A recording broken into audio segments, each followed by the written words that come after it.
तो जय हिंद दोस्तों, स्वागत है आपका अपने यूट्यूब चैनल पर। तो डिफेंस के क्षेत्र में आज बहुत सारी घटनाएं हुई, जिनमें से मुझे पसंद आई वो ये है कि आज जो तिब्बत के दलाई लामा है उनका जन्मदिन था। तो हमारे पीएम मोदी जी ने उनको फ़ोन करके बधाइयाँ दी, उनके बीच फ़ोन पर बातचीत हुई।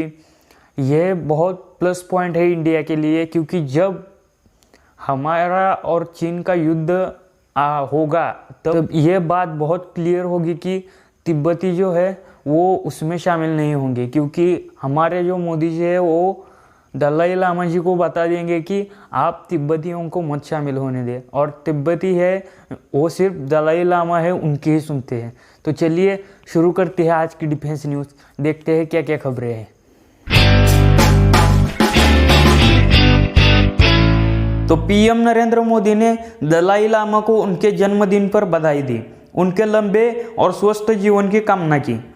तो हमारे पुराने मित्र चीन, जिसने पिछले 2 साल से जो पूरी दुनिया में छाया हुआ है, जिसका कारण कोरोना वायरस रहा, तो यह चीनी वायरस ने जब से दुनिया में अपना कहर बरसाना शुरू कर दिया है, तब से वह पूरी दुनिया के छोटे से छोटे देश की भी गालियाँ खा रहा है। और अभी तो 2 साल से उसे गालियाँ खाने की भी आदत पड़ी है।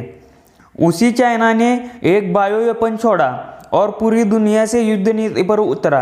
अपनी टेक्नोलॉजी का गलत फायदा करने वाला यही देश अभी भारत के साथ विवाद कर कर बहुत गलत कदम उठा रहा है। अभी डिसएंगेजमेंट की बात चल भी रही है, लेकिन दूसरी तरफ अपने सैन्य भी बढ़ा रहा है।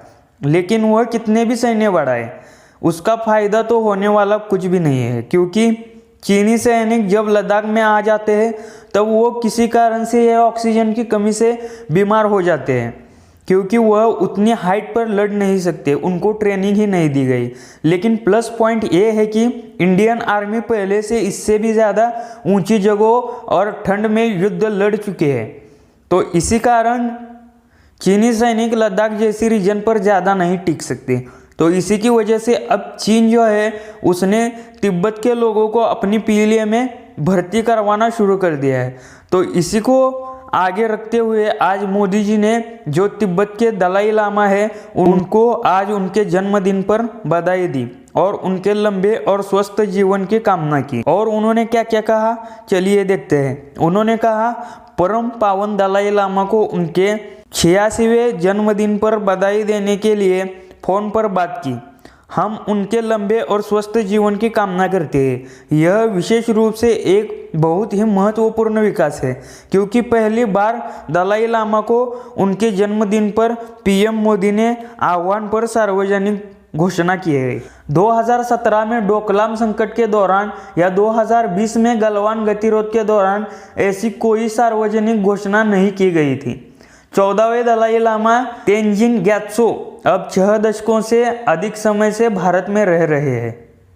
तो चीनी J-31 लड़ाकू विमान में हो सकती है कमी। क्या चीन की 5वीं पीढ़ी वाहक द्वारा लॉन्च किए गए J-31 फाइटर यूएस के F-35C या फिर F-35B से मुकाबला कर सकता है? खैर, इस प्रश्न पर प्रकाश डालने के लिए कुछ बातों पर विचार करना चाहिए।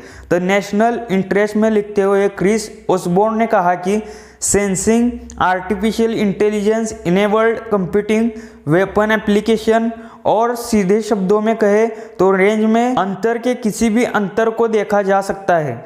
ओसबोर्न ने बताया कि जो भी विमान लंबी दूरी, उच्च निष्ठा सेंसर और लंबी दूरी के सटीक निर्देशित हथियारों के साथ पहले दूसरे को देखने, पता लगाने और नष्ट करने में सक्षम है, तो यही विमान प्रबल होने की संभावना है। तो इन बातों को ध्यान में रखते हुए क्रिस ओसबोर्न का कहना है कि चीन के J-31 लड़ाकू विमान में कुछ कमियां हैं। तो इसरो मानव रहित गगनयान मिशन का आंतरिक मूल्यांकन जारी। अध्यक्ष के सिवन ने फरवरी 2021 को कोविड-19 महामारी की दूसरी लहर से पहले गगनयान मिशन के लिए डिजाइन को अंतिम रूप दिया जा रहा था और अब प्राप्ति शुरू होने की उम्मीद थी।